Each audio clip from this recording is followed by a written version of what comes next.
भाई पीएसएल की press conference में सवाल होता है जेसन होल्डर से, आईपीएल वर्सेस पीएसएल आप कैसे रेट करते हैं दोनों लीग्स को। ये वही सवाल जो कई मर्तबा हो चुका है और जवाब पता है आपको क्या दिया जेसन होल्डर ने।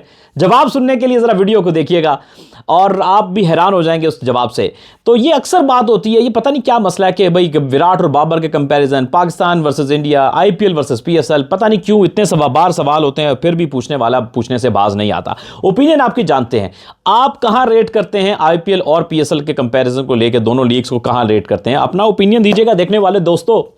सवाल होता है रावलपिंडी क्रिकेट स्टेडियम की प्रेस कॉन्फ्रेंस में मैच के बाद और एक नौजवान लड़का सवाल करता है जेसन होल्डर से कि भाई आप आईपीएल वर्सेस पीएसएल, आपने आईपीएल भी खेली है, आपने पीएसएल अब आपका डेब्यू हुआ है, तो आप बताइए कि क्या कंपैरिजन आपको नजर आता है इन दोनों के बीच में। तो जेसन होल्डर मुस्कुराया, उसने कहा brother what I can say, उसने मुख्तसर उसने ये कहा कि दोनों लीग्स मुझे बहुत सारी उसमें सिमिलैरिटी नजर आती है, क्राउड एक जैसा है, वाइब्स एक जैसी हैं, एक्साइटमेंट एक जैसी है। सो उन्होंने इन चीज़ों को लेके उसने कहा कि मुझे कुछ ज़्यादा डिफरेंस नज़र नहीं आता, सिमिलैरिटी नज़र आती है इन टर्म्स ऑफ अरेंजमेंट्स और वाइब्स एंड कल्चर एंड जो आउटलुक होती है चीज़ों की वो भी एक जैसी हमें दिख रही है। तो उसने कहा मैं एंजॉय कर रहा हूँ पाकिस्तान सुपर लीग में आके। उसने कहा अभी चूंकि पाकिस्तान में प्लेयर्स जो हैं वो अपने होटल्स में होते हैं या प्रैक्टिस सेशंस में जाते हैं तो ज़्यादा उनको एक्सप्लोर करने का मौका नहीं मिलता है कंट्री को। तो उसने कहा कि आई विश कि मैं कभी अपने प्राइवेट टूर पर पाकिस्तान आऊँ और पाकिस्तान की ब्यूटी, कल्चर, इन सब चीज़ों को देखना चाहूँ। ये तो जेसन होल्डर ने बात की और बड़ा पॉजिटिव उसने जितने भी सवाल हुए उसने बड़े इंटेलेक्चुअल तरीके से सब चीज़ों का जवाब दिया। और आपको पता है कि वैसे भी जो वेस्ट इंडीज़ के जितने भी प्लेयर्स होते हैं ना, चाहे वो किसी भी उनके आइलैंड से हो, किसी भी स्टेट से हो, वो बड़े overwhelming and they are very मतलब कि उनमें कोई लगी लिपटी नहीं होती, वो बड़े फेयर और बड़े मज़ेदार किस्म के जेलिन होने वाले लोग हैं। और पाकिस्तान सुपर लीग का तो वेस्ट इंडीज़ के प्लेयर्स के साथ बड़ा बॉन्ड है। चाहे आप विव रिचर्ड्स की बात करें तो वो जो बॉन्ड पाकिस्तान कोयटा ग्लैडिएटर के हमेशा मेंटोर होते हैं, पाकिस्तानियों की मोहब्बत है विव रिचर्ड्स के लिए, वो कभी ख़त्म नहीं होती, चाहे वो 80s के एरा से लेके वो अब तक अभी पीएसएल की शक्ल में हो। उसके बाद डैरन सैमी ने जो रोल प्ले किया पीएसएल के पॉजिटिव इमेज में, आप सबको पता है कि डैरन सैमी एक पाकिस्तानी लोकल हीरो, और एक वक्त तो ये लग रहा था कि डैरन सैमी को पाकिस्तानी नेशनैलिटी दे देंगे जितना वो इन्वॉल्व है पाकिस्तान के साथ। और फिर जितने भी वेस्ट इंडीज़ के प्लेयर हैं, बहुत सारे प्लेयर यहाँ पे ओवर द ईयर्स आते रहे हैं, और क्रिस गेल आए, ब्रावो आए, and there are many who regularly appears in the PSL, so they always give the positive vibes and what a start by the Jason Holder, to be very honest. Pitch भी थोड़ा supportive था, थोड़ा घास था pitch के ऊपर, और पहली इनिंग्स में इंटरेस्टिंग बात यह है कि डुअल पेस पिच था। कुछ बॉल्स जो थे वो पड़ के स्किड होकर तेज निकल रहे थे या बाउंस और एक्स्ट्रा कैरी हो रहा था, और कुछ बॉल थोड़े हल्के फुल्के कुछ गेंदें फंसे भी।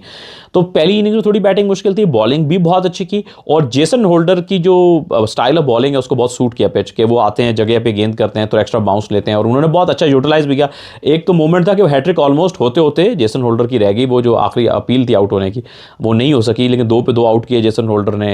एंड जो वो डेविड वीसा को उनका बॉल था ना, वो बड़ा चालाक बॉल था, उन्होंने बड़ी प्लानिंग के साथ बॉल किया। क्योंकि आपने वो सुना होगा ना अक्सर क्रिकेटर से कि जब आप बिल्कुल क्रीज पे आते हो, आपने कोई बॉल फेस नहीं किया होता, there are butterflies in front of you, आपकी नाए सेट नहीं होती, और पहला ही गेंद उस हाइट से आप बिल्कुल ही फुल कर दो यॉर्कर ऑलमोस्ट, तो बैट्समैन ना वो खो जाता है, उसको साइड करना मुश्किल हो जाता है और आप बिल्कुल ब्लाइंड हो जाते हो। इतना फुल बॉल इतनी हाइट से, सोचो ऑलमोस्ट कहीं 7.5-8 फुट पे छोड़ रहे होंगे वो गेंद को, उस हाइट से नीचे आए, तो I think too much good of a ball to face to have as your first ball. So a great bowling display overall. और जेसन होल्डर ने सारा क्रेडिट अपने बॉलर्स को दिया, जैसे ऑस्ट्रेलिया के रायले मेरेडिथ उनके लिए ओपन कर रहे थे बॉलिंग में, नसीम शाह थे, उन्होंने कहा कि उन्होंने सेटअप करके अच्छे से दिया, शादाब ने अच्छी बॉलिंग की, तो मेरे अराउंड अच्छा सपोर्ट मुझे मिला, जिसकी वजह से मैं भी परफॉर्म बेहतर करने में कामयाब हुआ।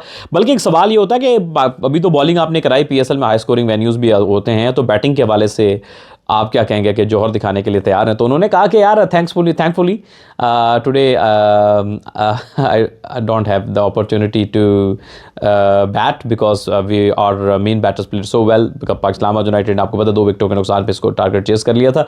तो लेकिन बहरहाल हम जानते हैं कि जेसन होल्डर लॉन्ग हैंडल का भी इस्तेमाल कर लेते हैं, और is a very good allrounder, classy allrounder. And अच्छा लगा जी जेसन होल्डर को देख के, वेलकम भी बहुत अच्छे से कहा गया लोकल क्रिकेट में उन्हें, सब ओवरवेलमिंग थे, उनका प्राइजेस बहुत अच्छी थी, और पहला ही मैच ड्रीम स्टार्ट 4 विकेट्स और एक कमाल किस्म की उनकी परफॉर्मेंस थी। सो जिसको देख के मज़ा आया, मैन ऑफ द मैच का टाइटल भी ले उड़े। सो गुड लक जनाब पीएसएल के लिए। और ये जवाब था जी आईपीएल और पीएसएल के कंपैरिजन में। देखिए जो भी मर्जी आप कर लें, जो मर्जी नीचे लोग आके दोस्त आके बोल लें, कल्चर में तो बहुत सारी सिमिलैरिटी है ना यार पाकिस्तान और इंडिया के, क्योंकि एक दौर में इकट्ठे हुआ करते